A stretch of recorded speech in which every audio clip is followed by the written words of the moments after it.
Hey guys, your heart is the most important muscle in your body. So if you're looking to get in shape, you've got to have a plan that includes making sure it's in tip-top shape too. Stick around, I'll show you a couple of ways that you can start with your heart right now.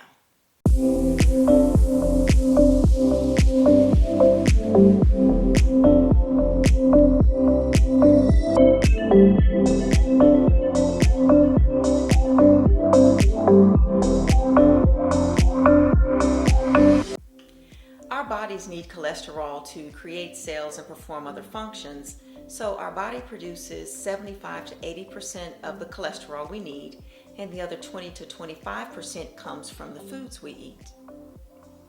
The main components of a cholesterol test are HDL, good cholesterol, LDL, bad cholesterol, and triglycerides. High cholesterol typically leads to heart disease when LDL combines with other substances in the blood and forms plaque. That plaque can deposit in the arteries and cause the arteries to narrow, which restricts blood flow, especially over time. You can see how that would be a problem. Another way is LDL, bad cholesterol, can deposit into the lining of the artery itself, which could cause inflammation. That could actually promote plaque buildup and eventually promote the break-off of some of that plaque, which could create a clot. That clot could lead to a heart attack.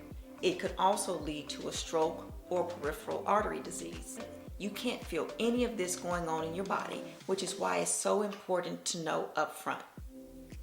At iHeartFitness, we firmly believe a heart attack should never be the first sign of heart trouble. Unfortunately, for millions of people, that's exactly how they find out that there's anything wrong. That contributes, I think, to the fact that heart disease is the #1 cause of death in the United States. The good news is it's preventable. Most forms of heart disease are preventable. And it starts by doing a couple of things. #1, you have to know your numbers. Normal cholesterol test results are good, but specific cholesterol test results are golden. And I say that for a couple of reasons. When you see your HDL, LDL, and triglyceride levels for yourself, you can detect red flags. That type of awareness is very empowering. Also, it will help you identify trends over time so you can see for yourself if your HDL, good cholesterol, is trending up like it should and LDL and triglycerides are lowering.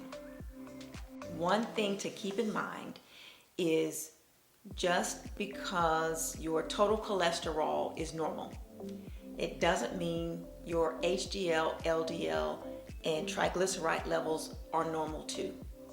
It is entirely possible to have normal total cholesterol and have high bad cholesterol. The bad cholesterol wouldn't necessarily be through the roof, but it would not be in that optimal range. The second thing you can do to help prevent heart disease is to have a plan that includes raising your HDL, good cholesterol, lowering your bad cholesterol, LDL, and lowering your triglycerides.